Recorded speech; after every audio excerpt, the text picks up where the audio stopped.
Welcome to Representation Without Taxation with Jill McBride Baxter, a veteran sports law attorney for the past 30 years and certified NFLPA contract advisor. I'm about three things: protection, advocacy, and trust.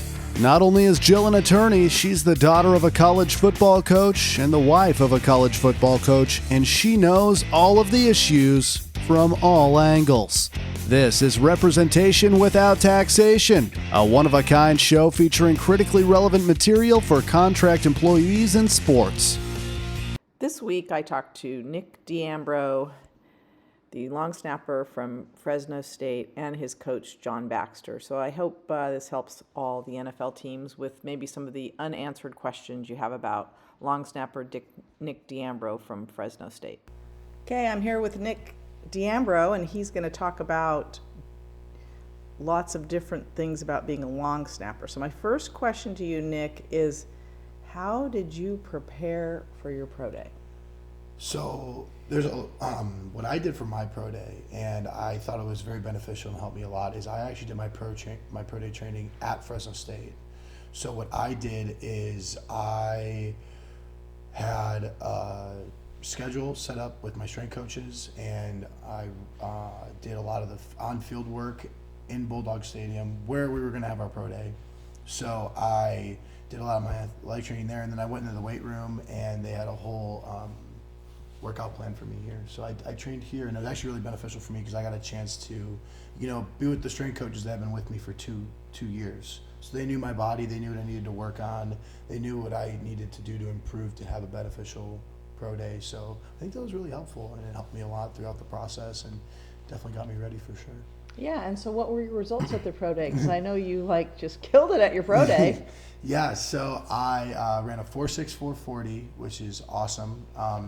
Definitely helped a lot throughout my process. Really focused on, having a really good start and doing a lot of overload speed stuff, a lot of explosives training, with the strength coaches. That helped me a lot. Jumped to 34, which also helped a lot, 34-inch vert, and then put up 26 reps on bench. 28 minus 2. But you said 28 minus 2. 28 minus 2. That weren't all the way to the... Yeah. So I'm gonna say it's 28 minus 2. That sounds a lot better. Okay. So, but yeah, it was a good day. It was exciting. And then I snapped really well at the end too, which was exciting. Okay, yeah, that's good. So, you had a great pro day, and I think it opened the eyes to a lot of the NFL scouts.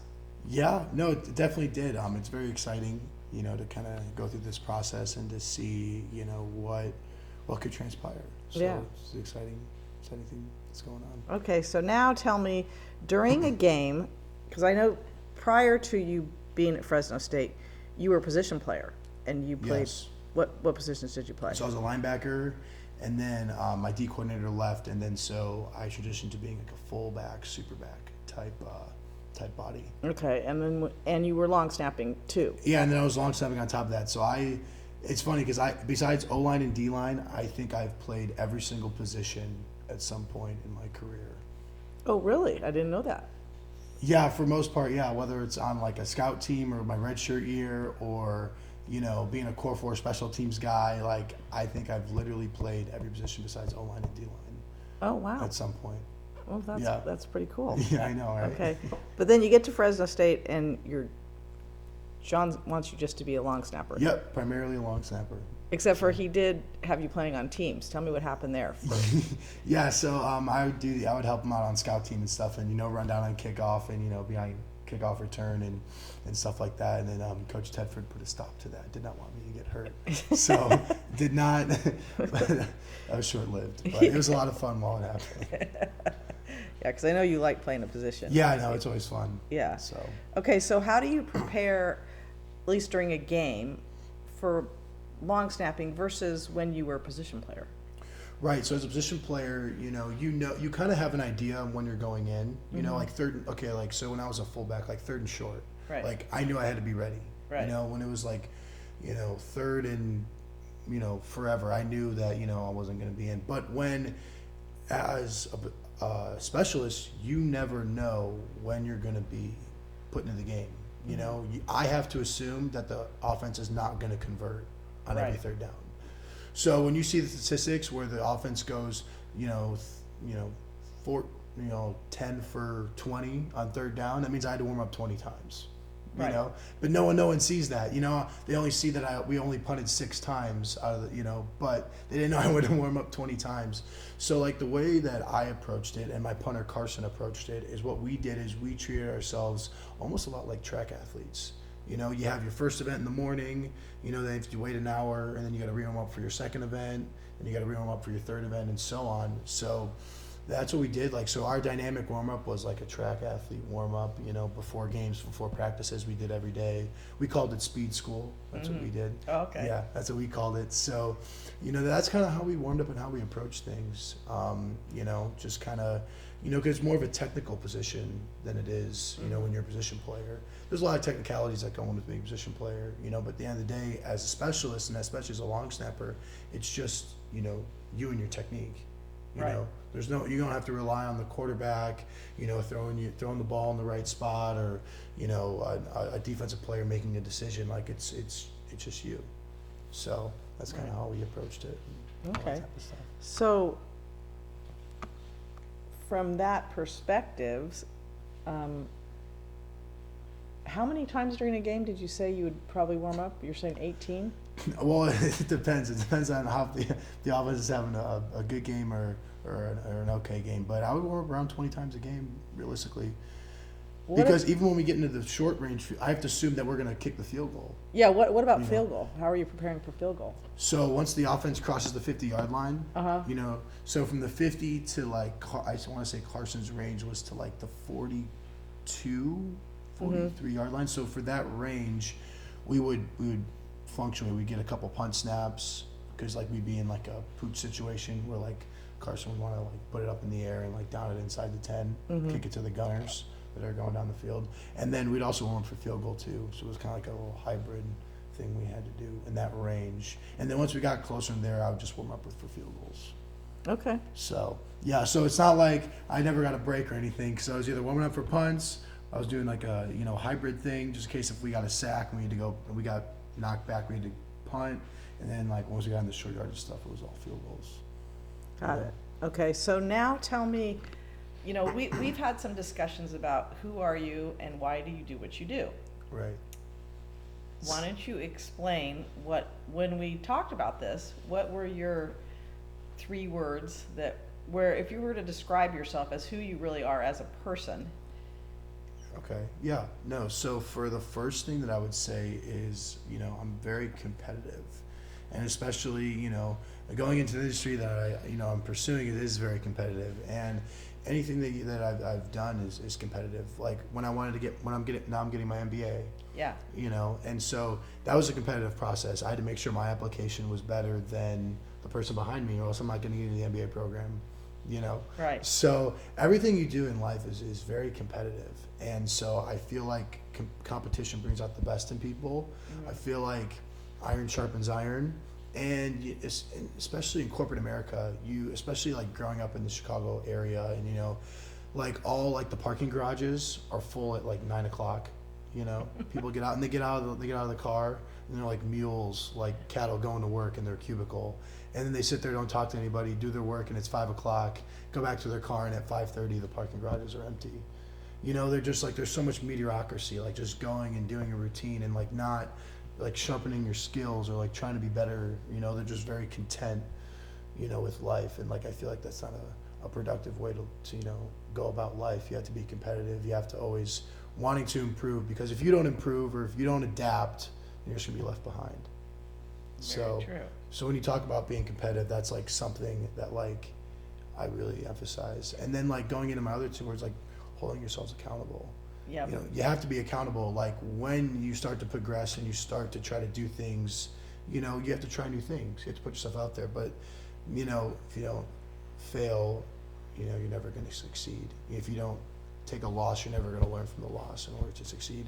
So being accountable, accepting that loss, saying, okay, that's on me, and then going into providing, feedback to yourself. Okay, what went wrong? How can I be better?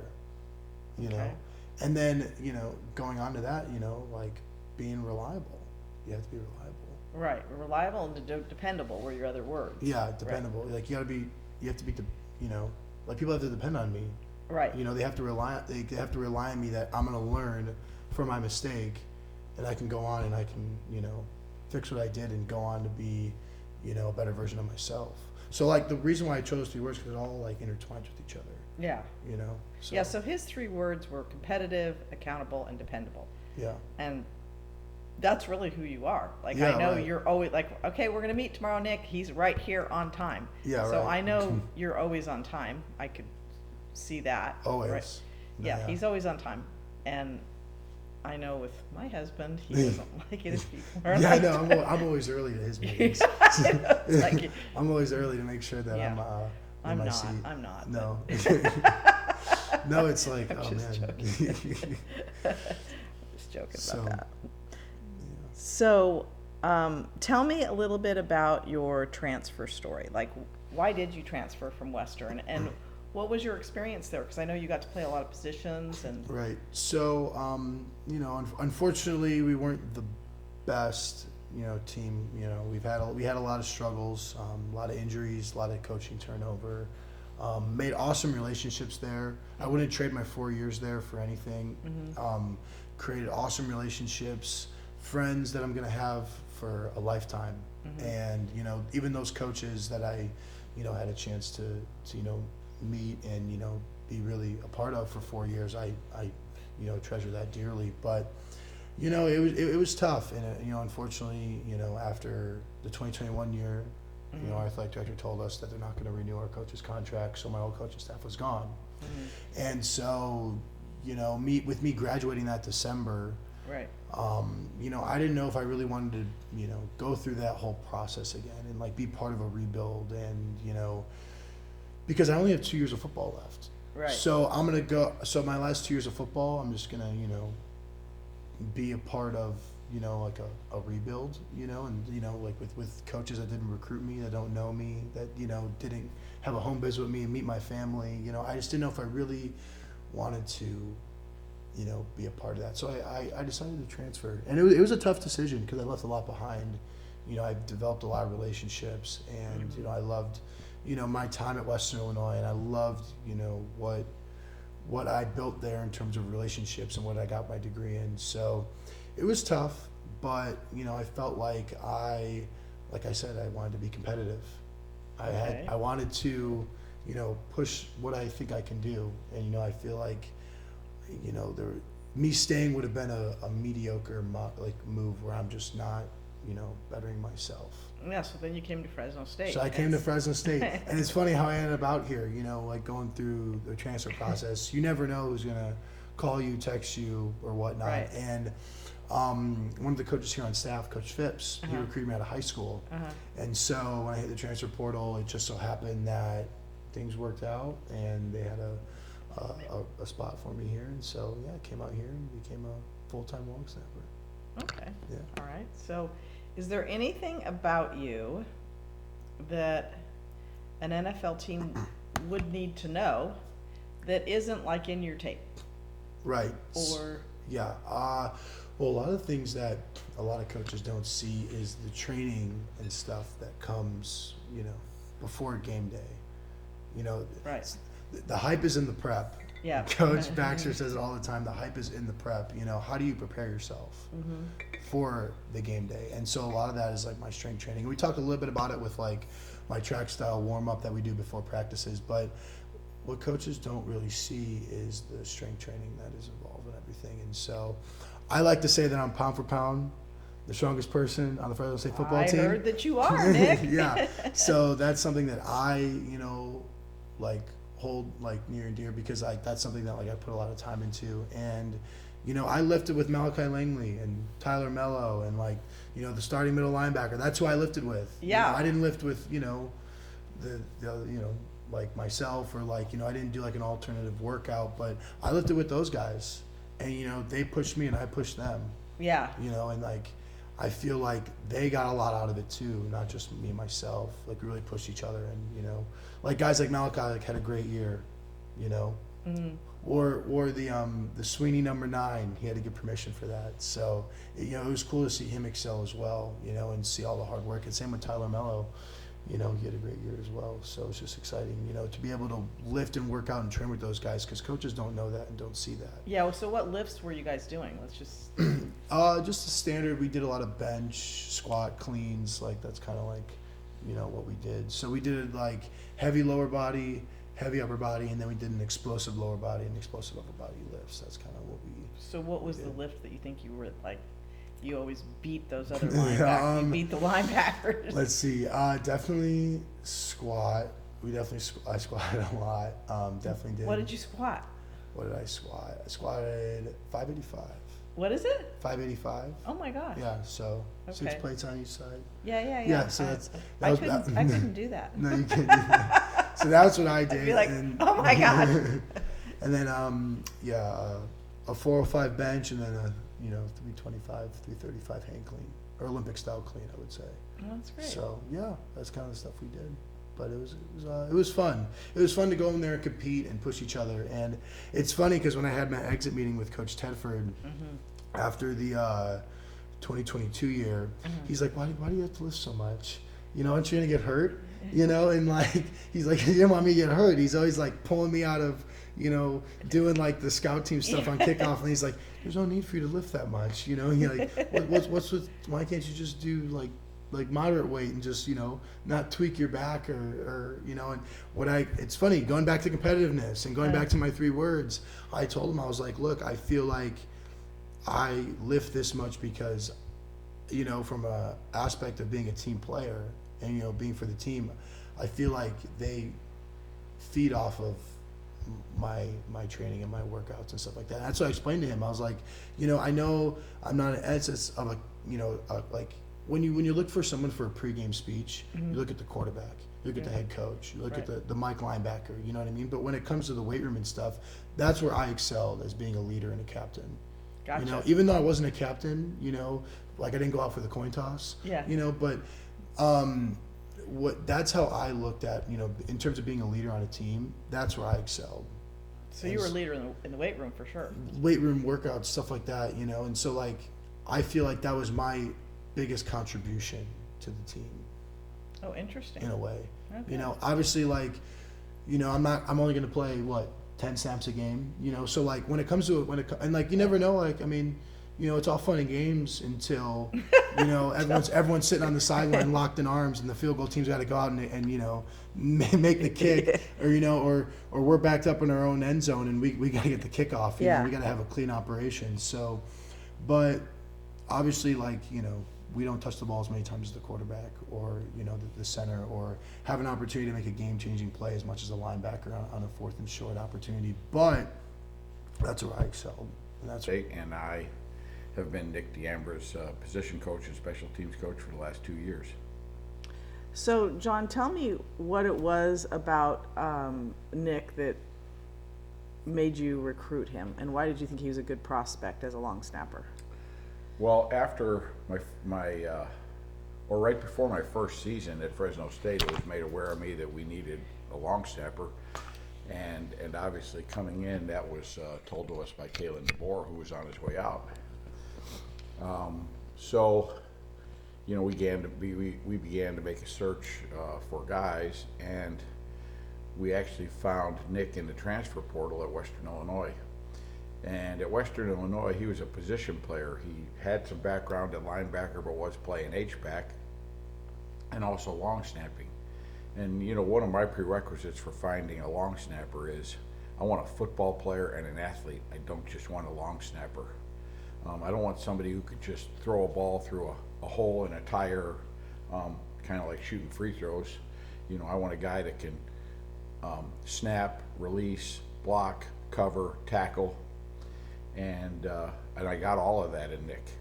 Obviously, he was a graduate of Western Illinois. He was coming from a program where they didn't win a lot of games.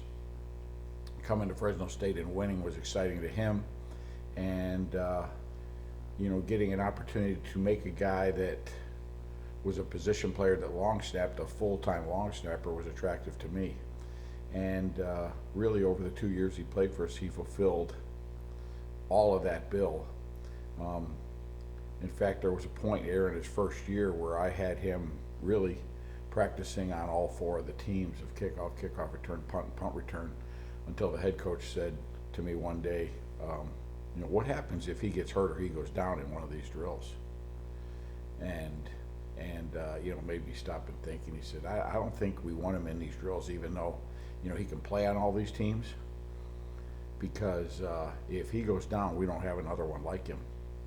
And so really, that's what made him a good prospect here. That's what he continued to develop into. Pound for pound, he was the strongest guy on the team. A dedicated athlete, dedicated student, getting his MBA, and is really that same exact prospect for pro football, except he's now a finished long snapper. So why do you think all of that transfers into him being a great prospect in the NFL? Because of his athleticism. The game is not too big for him, and in that league, you've got to snap, you've got to protect, and then you've got to release. Thanks so much for listening, and good luck in the NFL draft. If you need to get a hold of Jill Baxter, my cell is 559-250-0151. I look forward to hearing from you about Nick D'Ambro in the 2024 NFL Draft. Thank you for listening to this episode of Representation Without Taxation. Simply stated, I am always and forever about three things: protection, advocacy, and trust. To learn more about my fair fee structure, please visit my website at jillmcbridebaxter.com. If what we are talking about strikes a nerve, please subscribe and definitely share it. Until next time, it doesn't matter what the plan is, as long as you have one.